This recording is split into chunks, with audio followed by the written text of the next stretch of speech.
If I had a highway, I would run for the hills. If you could find a dry way, I'd forever be still. But you're giving me a million reasons. Give me a million reasons. Giving me a million reasons. About a million reasons. I bow down to pray. I try to make the worst seem better. Lord, show me the way to cut through all this worn out leather. I've got 100 million reasons to walk away. Baby, I just need one good one to stay.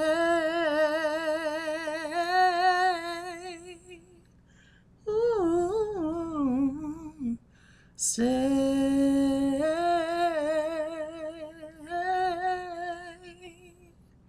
Yes, Gaga. Gaga Joanne in stores. Anyway, I just felt that on my spirit, my God. Anyway, let me give two shout outs really, really quickly to two of my girls. Yes, my beloveds.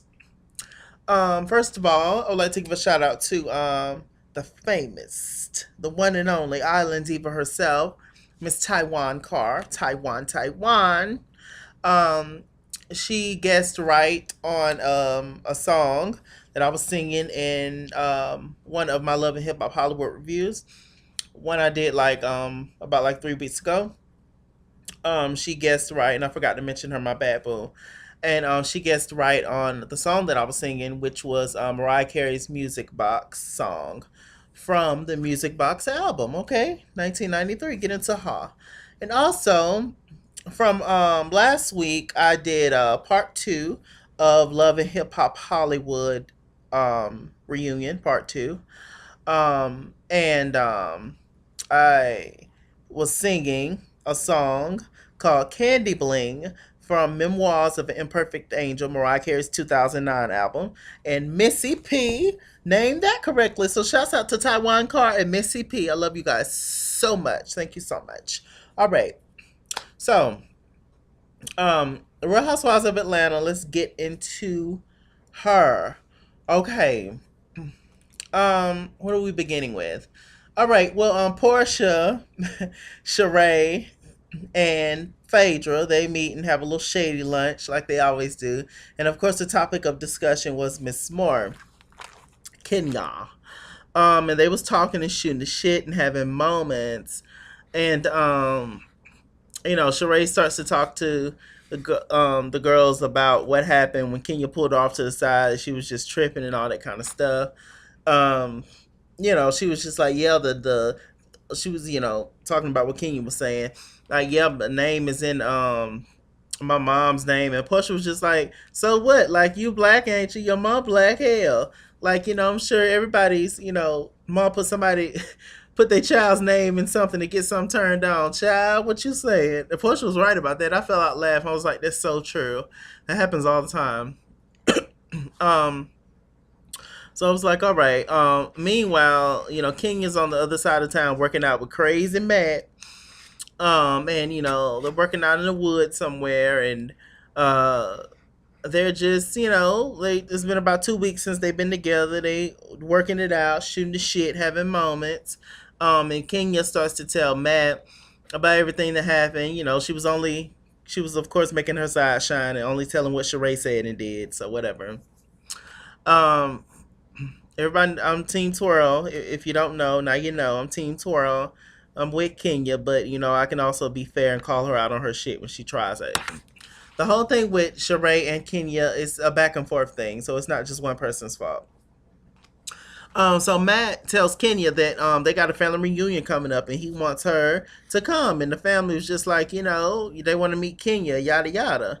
Kenya was just like, I don't know. I mean, you just couldn't kick my damn door down. I don't know if I need to be meeting the family already, But she went on ahead and decided to go to the whole family thing. Let's just get that all the way out the way. Phaedra and Portia and all of them, they started throwing a little bit more shade, at the little luncheon, asking Phaedra told the girls that uh Kenya said that she stays in the house. The person was like, she don't stay in that house, because it was unfinished. They started talking about hazmat and that she lives under the ground and all that kind of crazy shit. So that was funny. All right, so let's just get straight to this little road trip.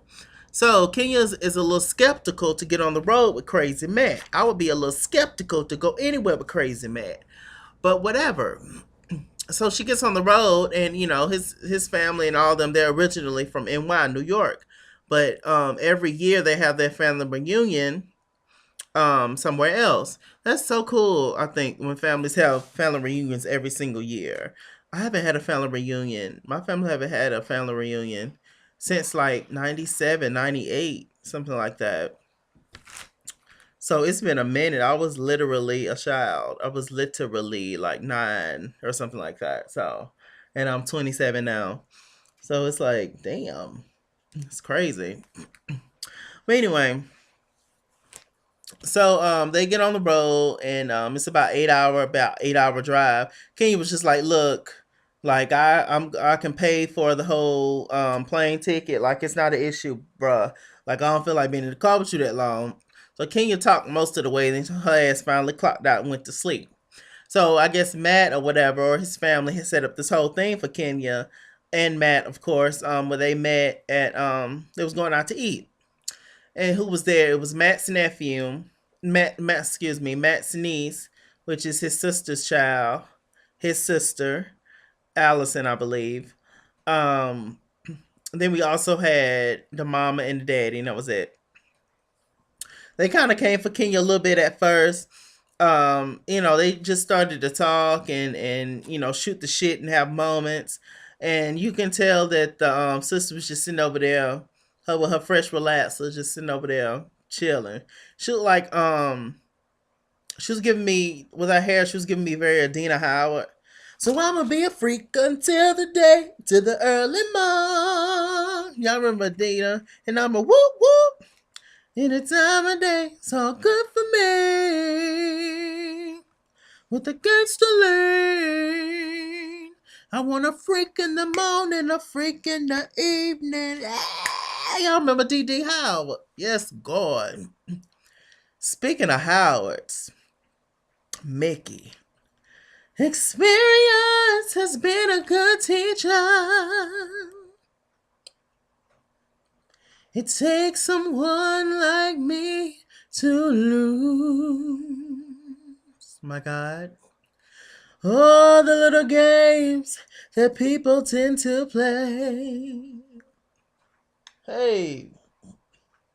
Real love stepped in. The knocking at my door. I had to tear it down. A new world of happiness. Time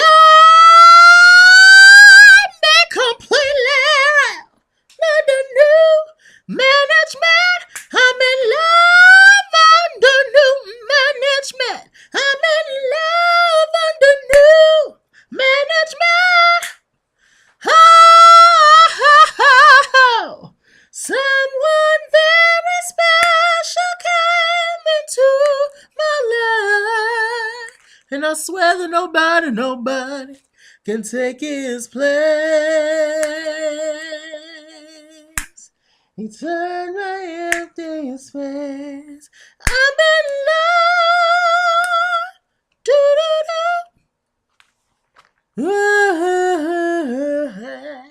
Do do do do do do. All right. I wonder if Adina Howard and Mickey Howard cousins or something. Y'all look that up for the kids and let me know in the comments. I don't think they are.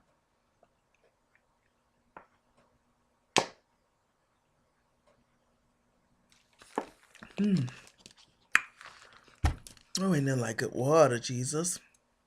So anyway, thank y'all for listening to the whole little concert moment. Appreciate it.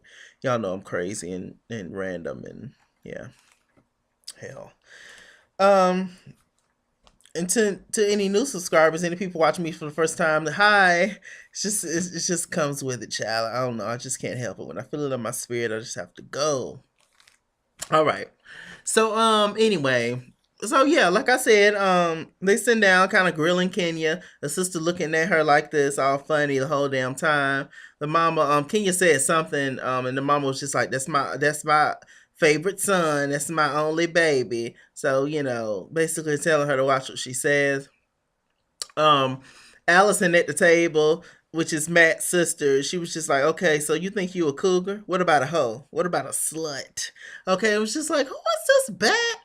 Like, who she thinks she is? Like, have a seat down. Okay, with your finger wave. She tried it. And Kenya was just like, okay. She was just like, you know what? This whole time I thought that I had to worry about the mama, but it's really Matt's sister that got the issue. And Kenya was just like, look, I won't be wasting my time with nobody if I didn't, really like him at my age. And that's when she started calling her a cougar and asking if she was a cougar, and what you see in him. I know he really, really cares for you and this and that. I wonder if they know that Matt been kicking down doors like Luke Kang for the longest. Like, I wonder if they know that. Very interesting. So anyway, they went to the family reunion. Kenya was up there dancing with the little girls and being fun and all that kind of stuff. And the sister literally pulled Kenya off to the side. She was just like, you know what? I'm just real skeptical about you. I'm still skeptical. That's my baby brother. And you can have him, Allison. You can. And she was just like, I just don't want him to get hurt. And Kenya was like, look, I just want you to be open to me. I ain't got time for the BS. I'm old. My eggs are almost fried at this point. Like, I'm just trying to get a younger man so I can have a baby. And it is what it is. I'll send the baby on, when it's time to give the baby up, when he have his weekends. And then I have him or her or both of them most of the week, and there you go. I just want a damn baby. I ain't got time. She ain't say all that. But I'm just saying it's what I'm thinking. So it's just like, child, I don't want nothing to do with Matt, but there's gonna be some more issues with Matt later on in the season. So, child, please. He got all that body and no, and his head is so small. Jesus, he's built so interesting. Like, he's so built so hard at the top, and then he has these little bitty legs. I was just like, oh, like, build up the rest of it. You know, I don't understand them dudes is don't be like proportioned and shit. They be all swole up at the top with little people legs and shit, and I was just like, what the hell? I don't know. Maybe it's something that they can't really help. Maybe some people do work out their legs, but they just don't really show it or something. But I don't know. I don't know if you pop a pill or two that everything will swell up. I don't know, child. Y'all let me know in the comments about the whole, moments, but whatever. Okay, speaking of having babies, so Portia, she meets up with Phaedra, and they have a scene where they walking, this little trail or whatever, and stanky booty, and freaking frat, having fun, shooting the shit. They're always funny together, Phaedra and Portia. Um, and so Portia tells Phaedra that the reason that she brought Phaedra there was to talk to her because Portia wants to have a baby. She's been trying to have a baby for 2 years. Um, and I mean, well, she's been thinking about having a baby for 2 years. Excuse me. Y'all know she's been divorced from Cordell a few years now, and she's just ready to have a baby. She ain't getting no younger, and she just want a child. Her sister got a baby, and all that shooting shit. So anyway, Portia tells Phaedra that she got this ex boyfriend. I believe his name is Todd or Josh or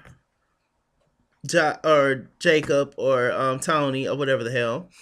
And they used to shoot the shit back in the day, back in their early 20s, but it just didn't work out. But they're still on kind of good terms, and they're still cool. Y'all know she with Dish Nation with Ricky Smiley them, and they recently like reconnected. And Portia was telling Phaedra that she basically just wanted to work out a whole co-parent thing with him, but she just want a baby, and she just want to have a baby by him because she feels comfortable with him because she know him, and I guess he's single and ain't got no kids and yada yada. So Phaedra's just like, child, I don't want you to be nobody's baby mom. And I was thinking the same way. I was like, Portia, you should want more for yourself. I felt kind of bad for Portia in that scene. I was just like, oh, she want a baby that bad that she's willing to just, you know, go have a baby by any, random. But I guess he's not a random since she knows him. But still, it's like, oh, Porsche. So we finally meet the dude. They at this workout class, and after the workout class, Portia talks to the guy, and he's a cute dude, and he seems really chill, and he seems to genuinely like Portia. They were talking, and he was just like, "Look, Porsche, I like you and everything, but I'm not down with that foolishness. I'm not down with that mess with you, saying that you just want a baby out of me, and I'm just supposed to sit back and just let you basically just take the baby, and you just want me to be a fucking donor. Like, no, sis, I'm not about that life. I want to create a family. Hopefully we can create something. You dig? Hopefully we can be togethers, cause being togethers is good." And Portia was just like, "Oh, well, I don't know, maybe." So she jump on his back, and they ride off into the sunset. Um, oh, did I finish the whole thing out about Kenya? Yeah, they basically, the sister talked to Kenya, grilled her a little bit more. Matt kind of had Kenya's back. She kissed him. He kissed her, whatever. The mom had a conversation with Kenya, and you'll be a good daughter-in-law, yada yada. Hopefully, shit work out. It's probably not. Okay, so done with Kenya, done with Portia. Portia and Phaedra's, kind of the same. Phaedra didn't have no extra scenes by herself. Um, Sheree, she meets up with Bob, and Bob done lost some weight. Bob look good. Bob pulled up that damn thigh. He showed that damn leg. He was just like, remember this leg, feel that. Talking about he done lost weight. He pulled up showed his damn Hanes boxes. I was like, child, look at damn Bob, a mess. And so I thought that was funny as hell. Bob is hilarious. He's being all sexual and trying to talk to Sheree, talking about let's go upstairs, and, the kind of shit I'm into. And Sheree ain't thinking about his dirty dick ass.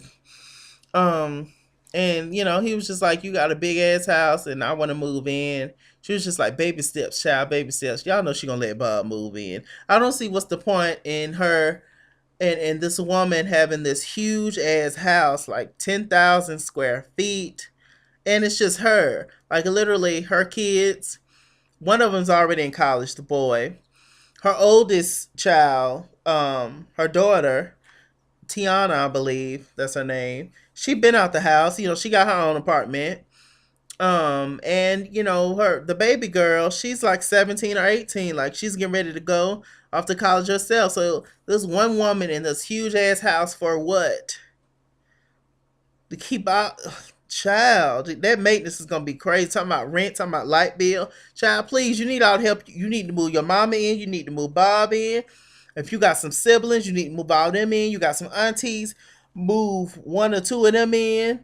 If you got that many, move some uncles in. Move a cousin or two in. You need help, bitch. All this damn house you got, Sheree. Talk about trying to keep up with the Joneses, child. You trying to keep up with the Carters, with the Knowles and the Carters. I can't. For what? You can't take none of this money. You can't none of us take this shit with us. None of us. Okay? It doesn't mean we all need money to live, but it doesn't mean nothing at the end of the day. How many people do we hear of people who are so wealthy but are so miserable and end up committing suicide and crazy shit like that? I mean, you can your thoughts of suicide, it's not only related to your circumstance, but sometimes it is. And it's a suicide, the whole thing. Where am I going with this? It can be anything, is what I'm trying to say. The whole suicide thing. But I'm just saying, my whole point is this. Um Money don't buy happiness, not meaningful happiness, not happiness in the end, not complete happiness, not overall happiness is what I'm trying to say. We all need money, we all love money, we all make it money.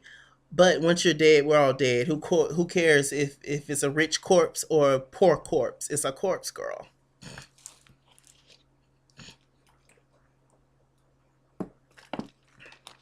Okay. Anyway, so they talk what the hell was I talking about? Yeah, Shabray and Bob, they talked, and she just ended up leaving, yada yada. So okay, whatever. Let's see. I think that was it. Besides this, okay. So this girl named what the hell is her name? Kelly Kari Carter, Kelly, Khalees Kelly, Cadet Kelly. Anyway, so they're at the candy factory. They getting ready to have a meeting. It's Don Juan, it's Kwame, it's Carmen, it's Candy, it's Todd, and it's the baby, little Todd. Um, and they're all talking, shooting shit, getting ready to have this meeting, and all of a sudden this lady comes in. And we find out that she literally like Todd got up so she can sit down. She came in there, she sat down. She was just like, "Hey y'all, how y'all doing?" Candy hugged everybody, looking at her strange, like, "Who is this bitch just walking up in chair?" But we ended up finding out that she is Candy's baby daddy girlfriend. Hmm. Oh no, not Todd, but Riley's daddy. Riley's daddy. And what is his name? His name is Block, apparently, which is very appropriate because he's been on Candy's block list for the longest, I'm sure. So anyway, she comes in and she's from Jamaica, and she's like, "Hey, Candy, I would like to talk to you about something. You know, Duranda Khan, and he wants to be in your life." Candy was just like, "What? Where's your green card, sis?" She was just like, Wonder Probably wants to be in your life. My man, Block, he wants to be in your life. He's been trying to call. You want to answer phones. He's been trying to call. You want an answer voice message. Um, and she was just like, bitch, what? So she pulls her off to they go off to a little office. They sit and talk and have moments. And I'm watching it right now, so I keep looking back and forth. Um, and she was like, "Wow, well, this is crazy." She basically came over just to say that Block, has tried to reach out to Riley, and Riley won't, comment back with her, yada yada. Candy was just like, look, I done gave this nigga years to try to step up and be a daddy, and now all of a sudden he want to be a daddy, or he's been claiming that he's been trying to talk, get in touch with us, and ain't nobody answering his phone calls and this and that, and it's like, no, fuck that and fuck y'all. Like, I've never tried to stop Riley from having a relationship with her father, but after being let down for so many times, you stop giving a damn out the wild, and I completely agree. Um, and Candy was just like, yeah, so. I mean, I asked Riley to let her know, but it's probably not gonna look good. I'm not, he ain't never tried to be there for her, and so why start now? She's like 14 now, so she ain't had a relationship with you in forever. So you want to start now all of a sudden? So she was just like, "Well, I did what I can to do, and I'm ready to go." So she decides to leave, and everyone's just like, "Who is that? Like, why is the girlfriend coming to talk?" And that's not even a wife; it's just a girlfriend. I was like, "Yeah, why couldn't his ass show up?" But it probably, of course, would have been a big altercation. Candy would have got emotional. She would have picked up something. Hopefully, it wasn't the baby child, and threw at his ass. And so, Candy ain't the one. Uh, Candy, she has a conversation with Riley. Riley is tall now. Like, I was like, oh, look at Riley. Riley definitely looked like Candy's people for sure. She's a cute girl. Um, she was just, she was like, why is the girlfriend coming to talk and not him? And Candy was just like, I completely agree. And Riley was like, all right, well, I mean, I don't really know. Like, maybe. But no, I'm good on a dad. Y'all remember a few years ago when Candy first got on there, she asked Riley about the whole dad thing. She was just like, I don't really care if I have a father or not. And obviously her opinion hasn't changed. Like she's tall and stuff, Riley. She done filled out. I was like, look at Riley. These babies growing up. I feel proud. Feel like a proud gunkle. I love it. Okay. So A little later on, Candace, she had a scene with Sheree. She by She Hulk. She was getting that old good old workout on. You know, work. Candy is Sheree is quite fit. She was working it out and dipping it and doing it. Candy was just like, I ain't doing this. Candy don't like to work out. Candy's an eater child, like me. So I get it. But I'm trying to get out in the trying to do my thing in the whole gym thing. Now. So God bless the child that's got his own. But um, so they're talking and they working out and then they stop talking. I mean, then they stopped working out to start talking, and they had a whole conversation. Candy and Sheree both explained to each other how neither one of them really had a relationship with their father, and Sheree also said that she do believe that people can change, because she's seen it firsthand. But a lot of these men don't know how to be daddies because their dad wasn't there for them. It's a generational thing. It's a cycle, and that is true for most of the time.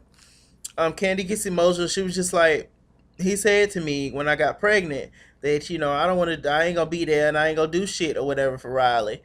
Um, and Candy said, you ain't never got to worry about doing shit for Riley. She was just like, Riley, you gonna need Riley before Riley needs you. And I was just like, go ahead, Candace.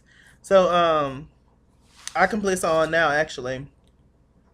So I completely understand where Candy was coming from. That particular part. I already told y'all it was on, but that particular part is on right now. Um, and so she started to cry. She was just like, "Look, I ain't with the foolishness, and I mean, I ain't thinking about him and fuck him." But next episode, we gonna see that they gonna have a conversation. He's just as ignorant as he wanna be. I can't stand it. But on the other side of town, we have RL from Next, Butter Love, Too Close. Okay, you got that butter love. Hey. You got the love that I want, the love you want, the love you need.